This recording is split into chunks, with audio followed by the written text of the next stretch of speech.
ग्राफीय विधि से हल में जो है 3.2 है 10वीं कक्षा का।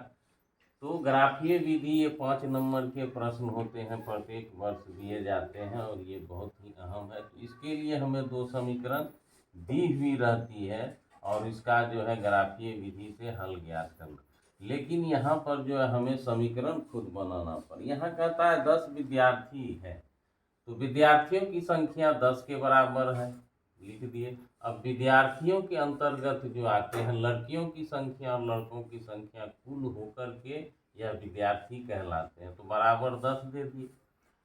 अब दूसरा प्रश्न कहता है आगे में कि लड़कियों की संख्या लड़कों की संख्या से 4 अधिक है, तो लड़कियों की संख्या जो है लड़कों की संख्या से 4 अधिक है। तो यहाँ पे बराबर देना पड़ता है, क्योंकि बराबर से ही हल प्रारंभ होता है। तो कथन में जब तक बराबर नहीं पड़ेगा तब तक समीकरण नहीं बनेगा और हल भी नहीं ये कर सकते। तो लड़कियों की संख्या की बात यहाँ तक है, उसके बाद लड़कों की संख्या शुरू हो जाती, बराबर ठीक उसके बीच में पड़ता है। जे प्रारंभ में जिसकी बात शुरू होती है और जहाँ अंत होता है उसके बाद दूसरे की बात जो शुरू होती है, तो उसके बीच में और जो जहाँ है वहीं रहने दिया जाता है। गणित में कभी आगे पीछे नहीं जाते। तो लड़कियों की संख्या बराबर है लड़कों की संख्या प्लस 4 है, अधिक है तो 4 देती। अब जो है ये जो है हमारा रफ कार्य हो गया। अब मानेंगे कि जब तक ये दोनों की संख्या हमें ज्ञात, क्योंकि रैखिक समीकरण बनाने हैं 2 चर के, दोनों को हमें मानना पड़ेगा, तो 2 चर का समीकरण बन। तो लड़कियों की संख्या लड़कों की संख्या लड़कियों की संख्या लड़कों की, एक को मानेंगे दोनों समीकरण हमें प्राप्त हो जाएगा। तो लड़कियों की संख्या x लड़कों की संख्या y मान लिए। तो प्रश्नानुसार कहते देखते हैं तो यहाँ लड़कियों की संख्या x लड़कों की संख्या y बराबर 10 और लड़कियों की संख्या जो है बराबर है लड़कों की संख्या से 4 अधिक है, जहाँ है वहीं रहता है, आगे पीछे। तो पहला जो है अब ग्राफ के लिए बिंदु प्राप्त करना है, तो प्रत्येक समीकरण के 2 हल प्राप्त करते हैं क्योंकि बिंदु चाहिए। तो एक को जो है 4 रखे, यहाँ पे y का मान अगर 6 रखते हैं तो ये 6 घट करके 4 देगा, x का मान 5 रखते हैं तो घट करके, तो प्राप्त बिंदु जो होगा वह हमारा a हो जाएगा 4 और 6 और b हो जाएगा 5,5 को आलेखित करने पर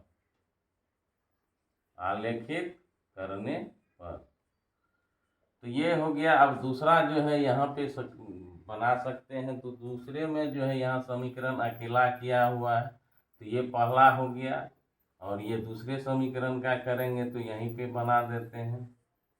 तो ये अकेला है ही, अकेला करने की कोई आवश्यकता नहीं है, x और y। तो y का मान जो है अगर हम 5 रखेंगे तो 9 हो जाएगा, अगर 6 रखेंगे तो 10 हो जाएगा, 2 रखेंगे तो चलिए यहाँ पे इसका मान जो है हम लोग 4 रखते हैं तो ये हमारा 8 हो जाएगा, अगर y का मान 2 रखते हैं तो ये हमारा 6 हो जाएगा। तो 8 और 4 बिंदु प्राप्त हुआ। बिंदु C जो है 8, 4 और बिंदु D जो है 6, 2 को आलेखित करने पर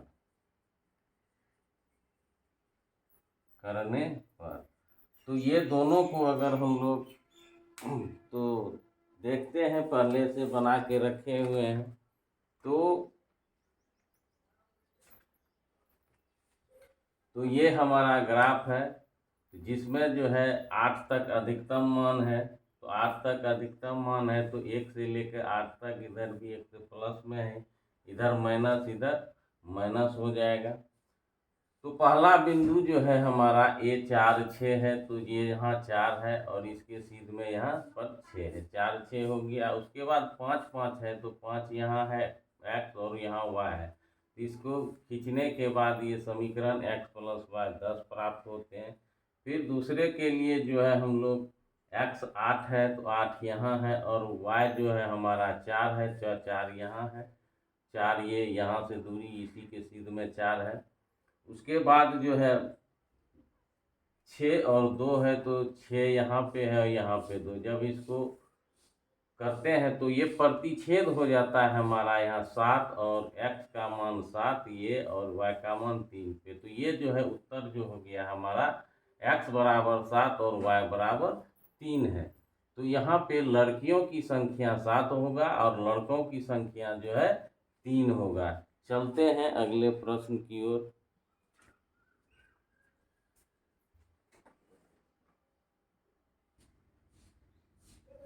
तो दूसरा में कहता है कि पेंसिल जो है 5 है और कलम जो है 7 है। तो प्रश्न से गणित में बराबर देना पहले अनिवार्य होता है। तो 5 पेंसिल का मूल क्या दिया है? 5 पेंसिल गुना 1 पेंसिल की कीमत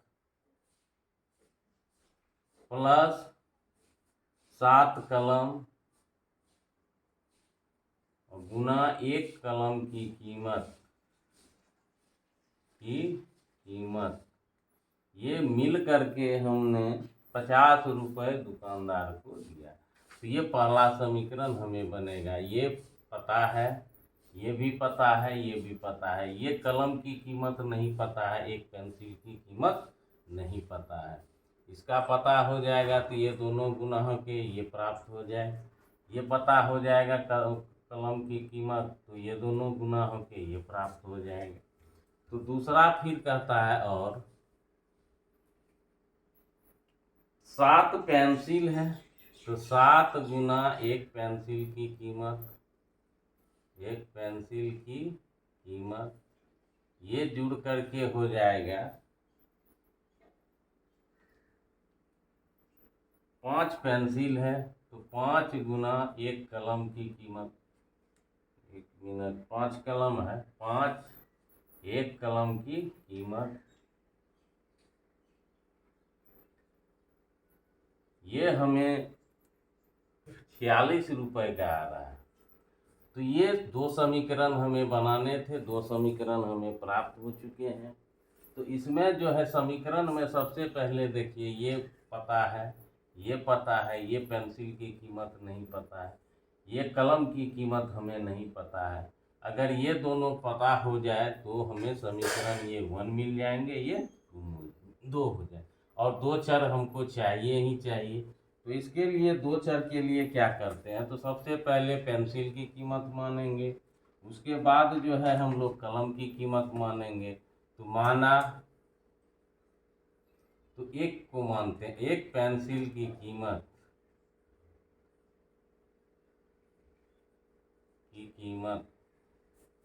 बराबर x रुपये और एक कलम की कीमत जो है y रुपये हो गया। अब जो है हमें इसको समीकरणें हमें हो जाएंगे, समीकरणों जो हमें प्राप्त होंगे।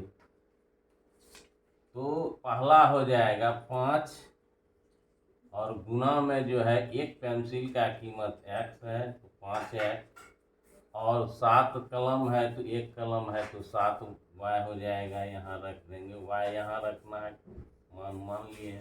तो ये हमें 50 प्राप्त हो जाएगा, समीकरण 1 हो जाएगा। दूसरा है और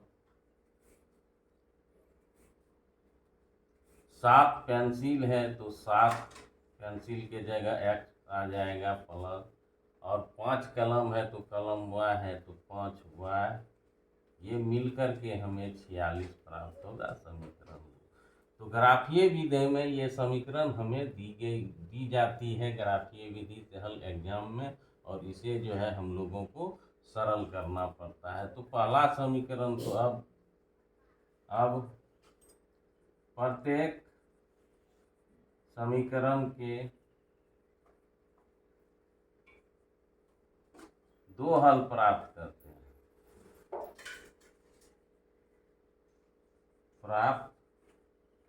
करते हैं, तो चलिए अकेला करते हैं। तो पहला है हमें 5x+7y बराबर 50 है। तो ये 5 से आसान होगा भाग देने में। तो 5 से भाग देने के लिए हमें जो है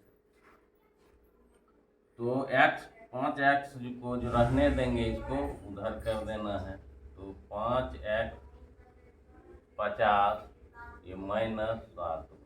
अब ये अकेला नहीं है, x 5 गुना है तो इधर आकर के भाग में हो जाएगा। तो 50 - 7y बटा, अब अकेला हो गया, घर बनाएंगे।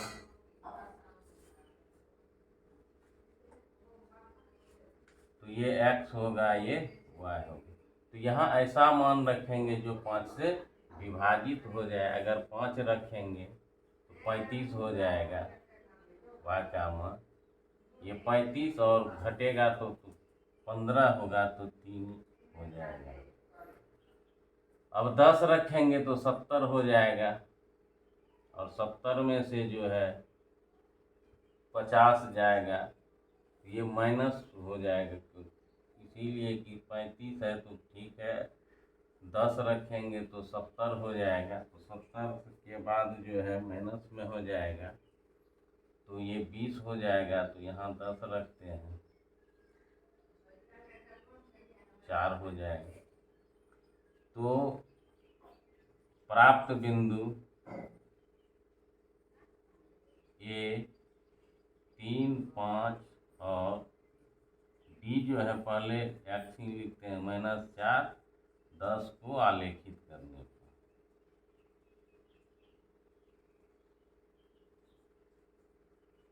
तो ये हो गया। अब दूसरा का जो है समीकरण देखते हैं। तो दूसरे में जो है हमें 7x 5y दिया गया है। तो इसके लिए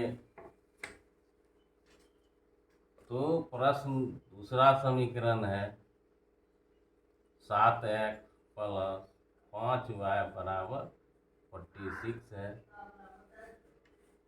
अब जो है इस 5 को रहने देंगे, क्योंकि 5 से भाग देना आसान होता है।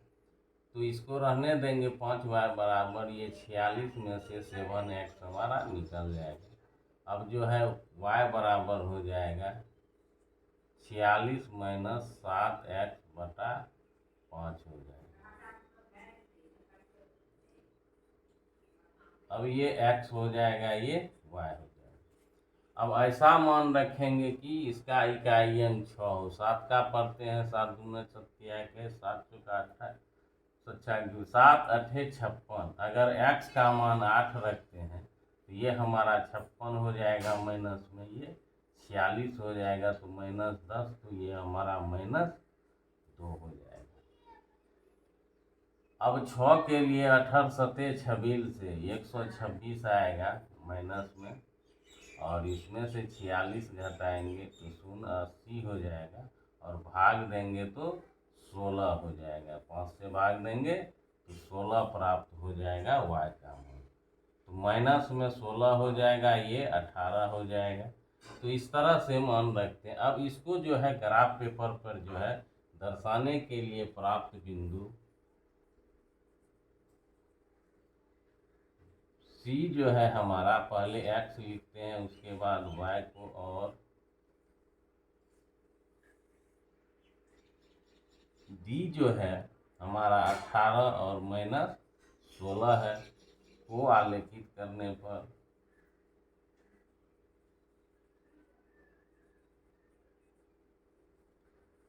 अब ये जो है हमारा ग्राफ पेपर पर आलेखित करने के लिए बिंदु जो है प्राप्त है। तो अब इसको जो है ग्राफ पेपर पर जो लिखना पड़ेगा, तो वो इस तरह से है। तो यहाँ पे जो है x अक्ष लिए हैं, इधर y अक्ष लिए हैं। अधिकतम हमारा 18 है, तो यहाँ 5 5 क्या लिए, 5 10 15 20, 5 10 15 20, 5 10 15 20। तो पहला बिंदु है 3 और 5, तो इसमें जो है 5 लिए हैं तो 0.5 है, तो 3 जो है छठे लाइन पे आएगा, तो 3 और 5 एक बिंदु यहाँ प्राप्त होगा। दूसरा है -4, तो -4 यहाँ पे आएगा।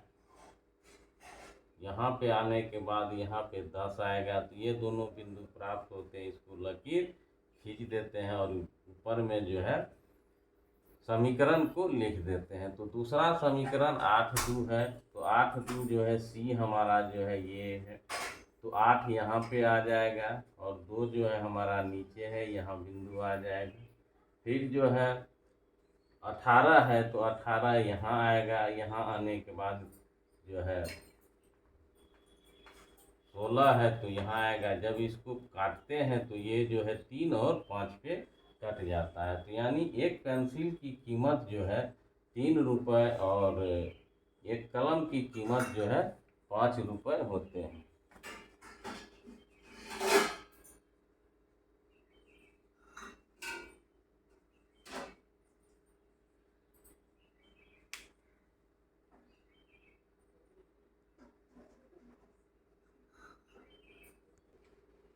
तीन पॉइंट 2 के प्रश्न 2 में कहता है कि 2 समीकरण युग्म हमारे पास दे दिया गया है और कहता है कि बताइए कि इसका जो है ग्राफ खींचने पर प्रतिच्छेद करती रेखा प्राप्त होगा या समांतर होगा या जो है समपाती होगा। ये 3 प्रकार के जवाब हमको मिलते हैं एक युग्म के समीकरण में। तो ये हमारा पहला समीकरण है, तो पहला समीकरण में, और ये हमारा दूसरा समीकरण। तो पहला समीकरण में A1 B1 और C1 चाहिए, और दूसरा से A2 चाहिए, B2 चाहिए और C2 चाहिए। ये 3 है। और पहले जो चर होते हैं ये क्रम में होते हैं, x के बाद y है, x के बाद y है। तो जब क्रम में रहते हैं तो पहले x आता है, तो इसके में A आएगा और y में B आएगा, और ये बिना चर का है वो C आ जाएगा, जिसको अचर कहते हैं। तो ये अब यह है क्या, इसके अनुपात को देखते हैं, A1 और A2 का, B1 और B2 का, C1 और C2 का। तो इसमें 3 स्थिति हमें प्राप्त होते हैं। तो पहला आता है A1 बटा A2 बराबर होगा अगर B1 बटा B2 बराबर C1 बटा C2। अगर तीनों के अनुपात अगर A1 बटा A2 B1 बटा B2 C1 बटा C2 अगर आते हैं तो ये हमें जो है समपाती देगा, क्योंकि सभी बराबर है तो एक ही लाइन पे ये हमारा ग्राफ प्राप्त होगा, समपाती है। ऐसे आएंगे। और इसको अगर बीजगणित में पूछेगा तो अनेक हल होते हैं। तो दूसरा कंडीशन होता है कि ये अब बराबर कटना चालू होगा, यानी बराबर नहीं है। अगर A1 बटा A2 का अनुपात B1 बटा B2 के बराबर नहीं है तो ये हमें उत्तर यहीं दे देगा, उधर चेक नहीं करना है क्या है नहीं है। पहला अगर कट गया तो ये हमें प्रतिच्छेद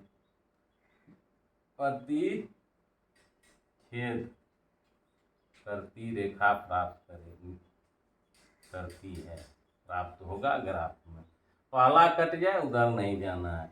अब तीसरा हो गया कि ये कट गया, अब ये बराबर रह जाएगा और ये कट जाएगा, तो A1 बटा A2 बराबर अगर B1 बटा B2 अंतिम अगर बराबर नहीं हो C1 बटा C2 को, तो ये हमें समांतर रेखा प्राप्त होगा।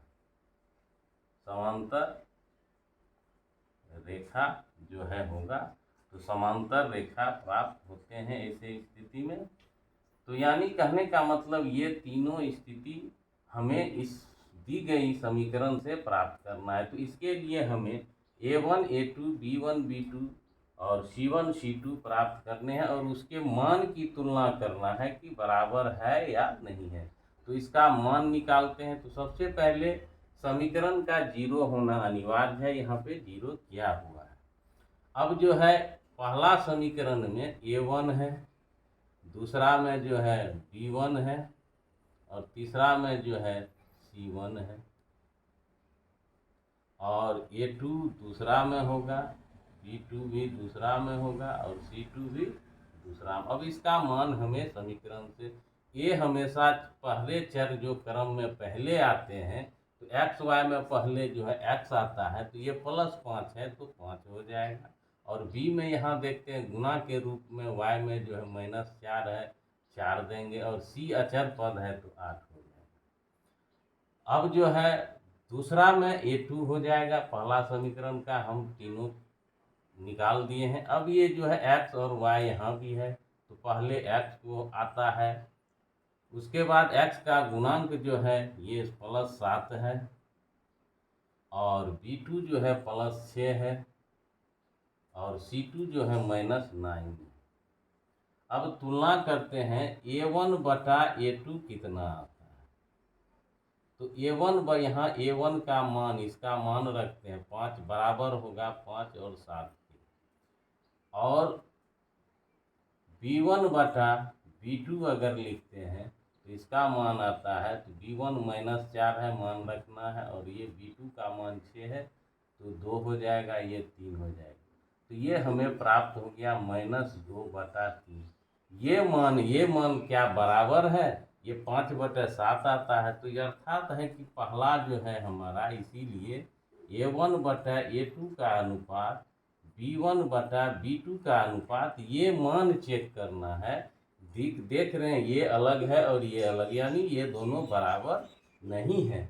जब बराबर पहला नहीं आता है तो अब इधर चेक करने की कोई आवश्यकता नहीं है। तो ये हमारा जो है प्रतिच्छेद करती रेखा प्राप्त हो गई, यानी प्रतिच्छेद करती है। तो ग्राफ में जो है हमें इस तरह के जो है दोनों रेखा एक बिंदु पर जो है प्रतिच्छेद करती हुई नजर आएगी, और इसका हल जो होगा वह 1 होगा। तो दूसरा समीकरण देखते हैं। तो दूसरा समीकरण जो है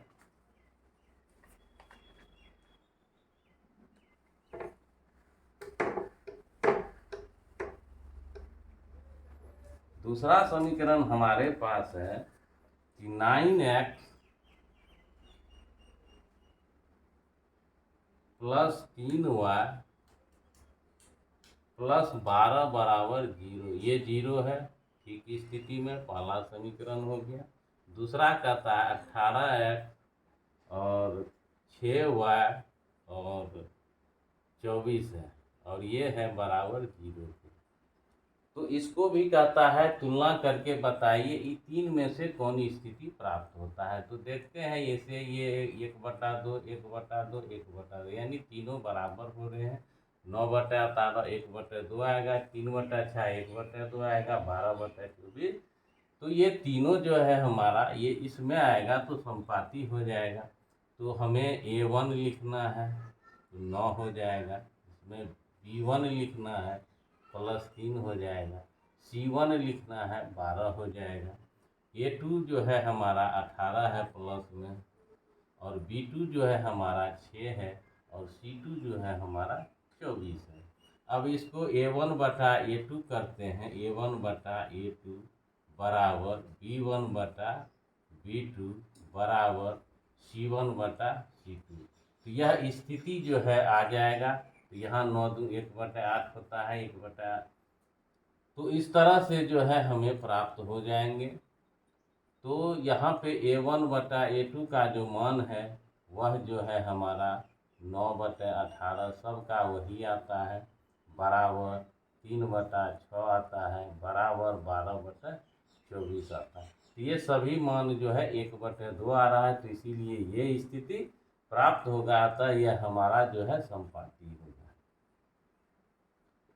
तो इसको जो है लिख लेना है और मान निकाल लेंगे इसका इसके साथ। 1/2 होगा, इसका इसके साथ 1/2 होगा, इसका इसके साथ 1/2 होगा। अलग अलग करके निकाल लेना है, उसके बाद ये स्थिति आएगा और लिख देंगे संपातीय। तो तीसरा समीकरण क्या कहता है,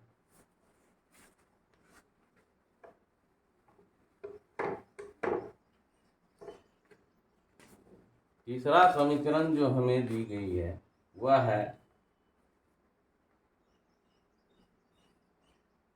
6x - 3y + 10 बराबर 0 है, और दूसरा है 2x - y प्लस 9 बराबर 0 है।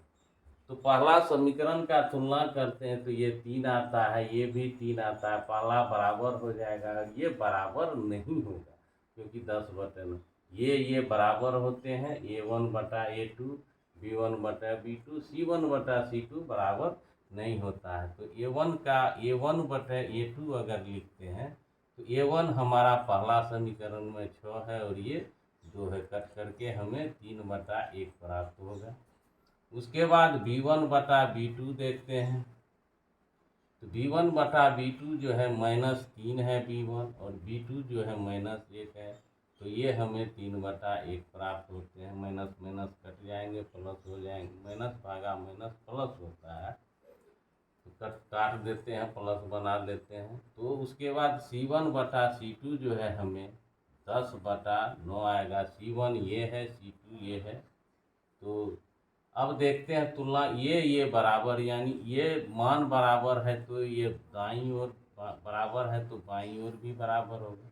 इसीलिए हम लोग लिख सकते हैं A1/A2 बराबर B1/B2 और इसका मान जो है C1/C2 के बराबर नहीं है। तो ये अंत में प्रतिच्छेद करता है तो हमें समांतर रेखा प्राप्त होगा, समांतर रेखा प्राप्त होगा। तो ये इस तरह के जो है ग्राफ प्राप्त होंगे। पहला समीकरण ऐसे होगा, दूसरा समीकरण ऐसे होगा। इस तरह से जो है हम लोग ज्ञात करते हैं। तीसरे प्रश्न की ओर चलते हैं। तो तीसरा प्रश्न क्या कहता है,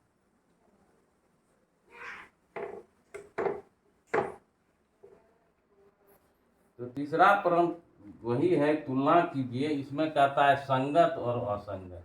तो इसके अनेक हल हैं, इसके अनेक हल है। जिसके हल होते हैं उसको संगत बोलते हैं और इसके जो है एक हल होते हैं, इसका जो है एक हल प्राप्त होता है बीजगणित में, तो ये भी संगत होगा। यानी पहला और दूसरा स्थिति संगत होगा, इसका कोई हल नहीं होता है, कोई हल नहीं। तो जब कोई हल नहीं प्राप्त होता है तो इसको बोलते हैं असंगत, क्योंकि इसको सरल नहीं कर सकते हैं कि दोनों चर का मान जो है ज्ञात नहीं कर सकते हैं। तो संगत असंगत में जिसका हल प्राप्त होता है उसको संगत कहते हैं। तो ये हल ये जो है अनेक में होगा और ये एक हल होगा। तो दोनों के हल हमें प्राप्त हो रहे हैं लेकिन इसका कोई हल, तो कोई हल नहीं है तो असंगत होगा। तो इसके लिए समीकरण दी गई है। तो सबसे पहले इसको 0 करना है। पहला समीकरण है 1 में 3 का 1, 3x + 2y और बराबर 5 है। तो इसको लिख सकते हैं 3x + 2y - 5, पहले 0 करना है, ये समीकरण 1 हो जाएगा। और दूसरा कहता है 2x - 3y बराबर 7 है। तो ये हो जाएगा 2x - 3y - 7 बराबर 0। अब देखते हैं A1/A2। तो ये हमारा जो है A1, B1 और C1 देगा। ये हमें A2, B2 और C2 देगा। तो 3/2 हो जाएगा। A1/A2 हमें आ जाएगा। यहाँ A1 का मान जो है 3 है और यहाँ 2 है, 3/2 हो जाएगा। x का गुणांक ये होगा। उसके बाद देखते हैं B1/B2 क्या प्राप्त होता है। तो यहाँ पे जो है 2 है और यहाँ -3 है, तो 2/-3 आ जाएगा यहाँ।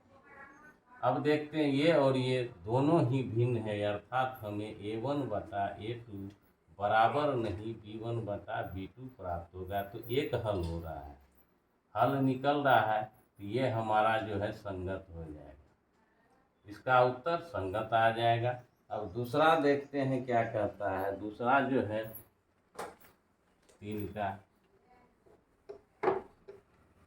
तो 2x - 3y बराबर के इधर 8 है तो इधर आ जाएगा -8, 0, ये समीकरण है।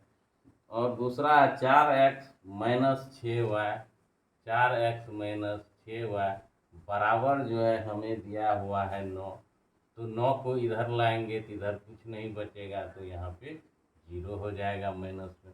फिर वही करना है, ये हमारा A1 हो जाएगा, ये A2 हो जाएगा, ये B1 B2 C1 C2, ये क्रम में रहता है एक्स वाई, और पहले A उसके बाद B उसके बाद C, ये क्रम चेक कर लेना है। तो A1/A2 जो है हमें आएगा, तो यहाँ A1 है 2 और यहाँ है 4, कट करके हो जाएगा 1/2, और B1/B2 कितना होगा, तो -3/-6, ये 3 है और ये 6 है, तो माइनस माइनस भाग देंगे प्लस हो जाता है, तो 3 और 2।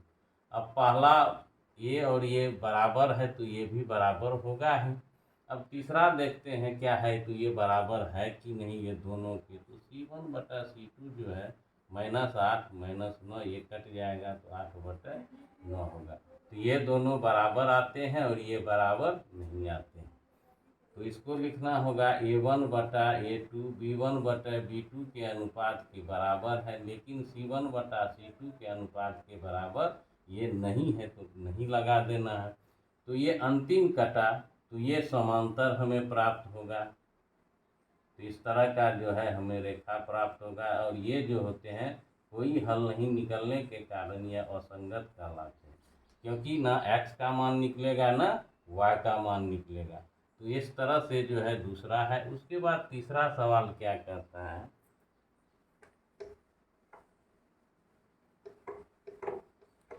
तीसरा सवाल है आप 3/2x प्लस 5/3y और बराबर 7 है, तो -7 बराबर 0 कर देना है। दूसरा है 9x और -10y और -14 इधर ले आना है, ये पहला। तो A1 A2 ज्ञात करना है, तो A1 हमारा यहाँ पे आ रहा है +3/2, B1 आ रहा है 5/3 और C1 आ रहा है 7। पहला समीकरण में ये A1 B1 और C1 आता है, और इसमें A2 B2 और C2 आता है। तो ये पहला और दूसरा में देखते हैं, A2 जो है 9 है, B2 जो है हमारा -10 है, और C2 जो है हमारा -14 है।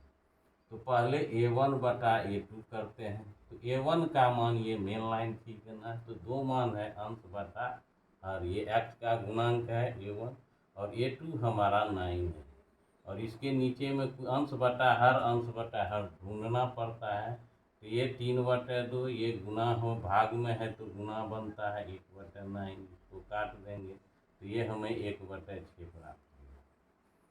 उसके बाद B1/B2 को चेक करते हैं क्या आता है, तो B1 जो है हमारा 5/3 है और -10 है, इसको 1 लगा दे, अंश बटे हर करना पड़ता है, 5/3, ये भाग है, गुना होगा, गुना के बाद उलट जाता है, तो ये हमारा 5 दूने 10 होगा, ये हमारा -6 आता है।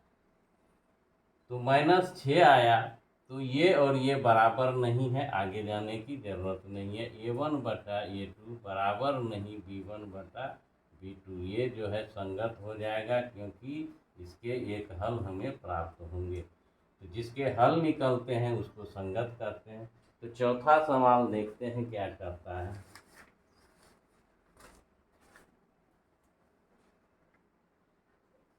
चौथा सवाल ये है, पांचवा सवाल ये है।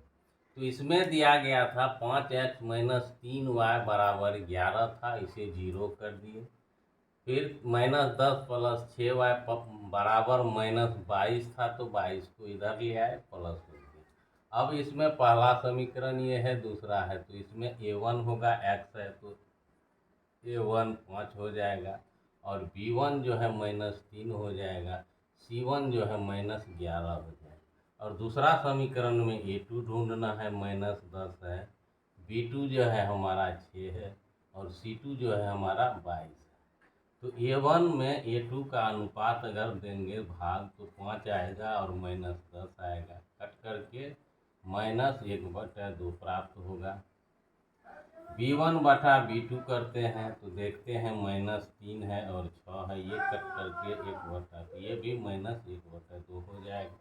और C1/C2 देखते हैं तो -11/22 है, ये भी कट करके जो है -1/2 होगा। ये तीनों मान बराबर है, दाहिनी ओर तो बाईं ओर के सभी मान क्या होंगे, बराबर होंगे। तो A1/A2 बराबर B1/B2 बराबर C1/C2, सभी के मान -1/2 दिए गए हैं।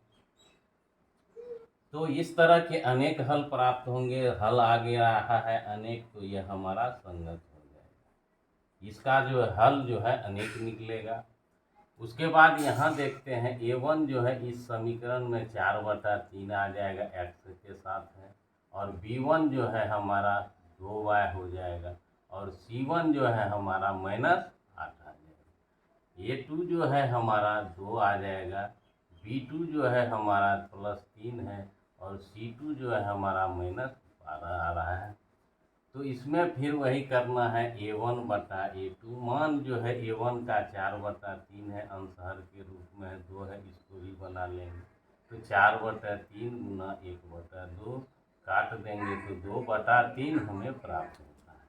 उसके बाद B1/B2 जो है हमारा, यहाँ पे 2 है और 3 है, ये दोनों बराबर हो गया तो आगे चलना। आगे जो है अगर बराबर हो गया तो फिर संगत हो जाएगा, अगर बराबर नहीं होता है तो असंगत हो जाएगा। C1/C2 देखते हैं, -8/-12 है। माइनस माइनस में भाग देते हैं तो प्लस होता है, 4 से कट जाएगा, 4 दूना 8, 4 तिया 12, ये भी हमारा 2/3 प्राप्त होता है। अब इसमें भी देखते हैं A1/A2 बराबर है B1/B2 बराबर है C1, जिसका मान जो है दाईं ओर 2/3 आता है। ये भी हमारा अनेक हल प्राप्त होंगे। तो ये भी हमें संगत देगा। धन्यवाद।